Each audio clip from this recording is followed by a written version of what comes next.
السلام عليكم ورحمة الله وبركاته. أسعد الله أوقاتكم بكل خير وبكل سعادة. أخباركم إيه؟ عاملين إيه؟ يا رب تكونوا بخير. آه متابعين هبة الله طلبوا نظام قوي للتثبيت.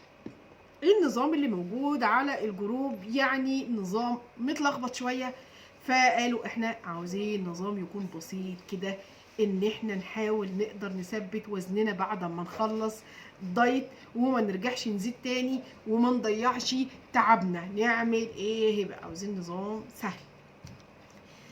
اولا آه، دايما بقول الناس اللي اتبعت معايا فترة طويلة جدا في الدايت والحمد لله وصلوا للمثالي، ألف مبروك ومبروك عليكم حياتكم الجديدة.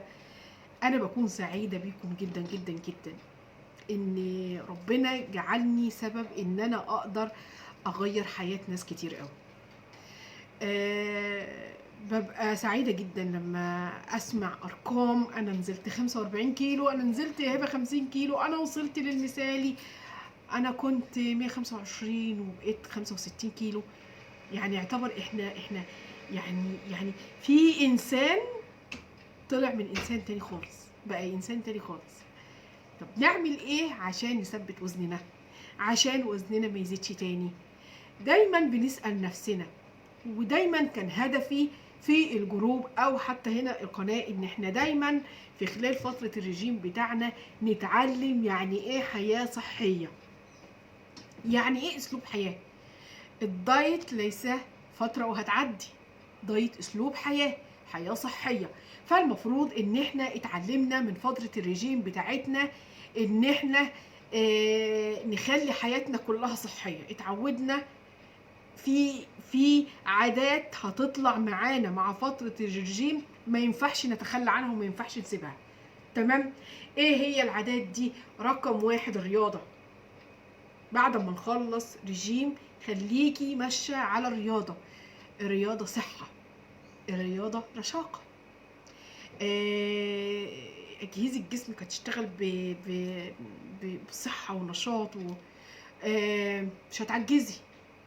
الرياضة هتخليكي شباب دائم، هتخليكي منوره كده طول عمرك، حاجه رشيقه كده، حاجه جميله كده.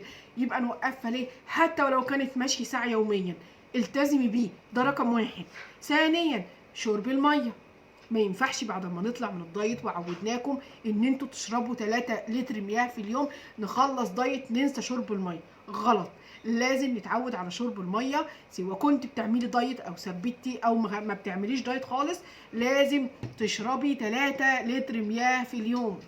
الميه ربنا قال وجعلنا من الماء كل شيء حي. مش ان احنا ناخده فتره عشان نخس وبعد كده نقوم سايبين شرب الميه، لازم نفضل نشرب ميه. طيب بعد ما نلتزم برياضه يهبه وبعد ما نشرب ميه نعمل ايه عشان ما نزيدش؟ اولا اتعودنا على كميه النشويات. هنصحى من النوم هناخد معلقه العسل بتاعتنا نتعود عليها على طول، لان دي اللي هتفضل منشطانا الحرق على طول، او 3 تمرات وكوبايتين ميه. وبعد كده هتحطي الفطار بتاع بيتك عادي جدا، اي فطار انت حطاه بتاع البيت. هتحاولي تاخدي نص رغيف فقط، نص رغيف. هبه احنا خلصنا الجيم خلاص معلش. المفروض ان احنا بعد الدايت نبدأ ندخل النشويات جسمنا واحدة واحدة، مش نخلص من هنا ونقوم داخلين. لو رجعنا ناكل رغيفين وثلاثة على الفطار تاني هنتخن وتعبنا هيروح.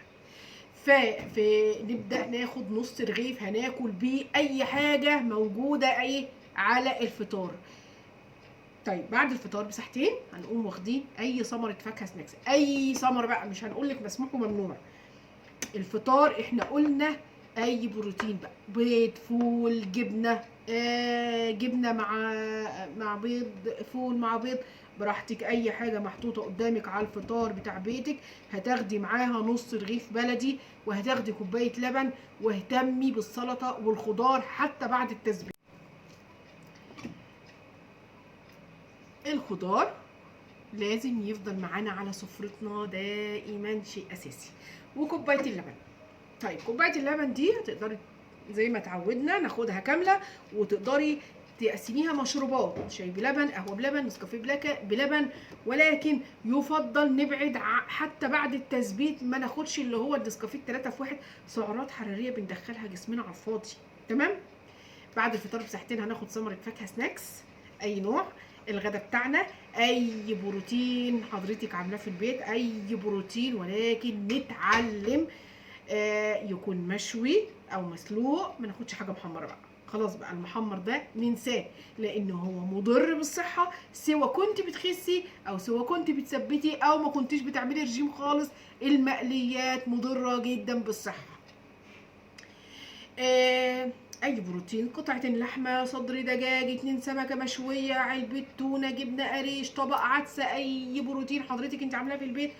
وعامله رز هتاخدي في حدود 9 معالق رز، هتاخدي في حدود 9 معالق مكرونه، هتاخدي في حدود رغيف بلدي، خليناهولك رغيف اهو. عامله محشي هتاخدي في حدود 10 صوابع محشي، عامله مكرونه بالبشاميل هتاخدي في حدود قطعه كده قد كف ايدك كده. تمام.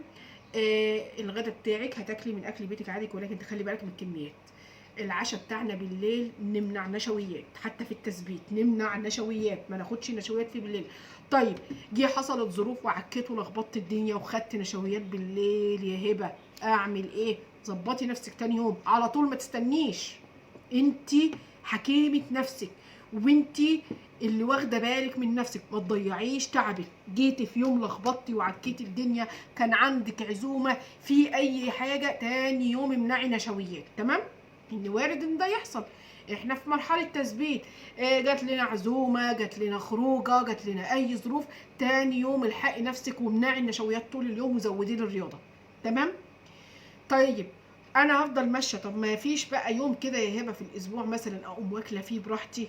ممكن كل اسبوع كده.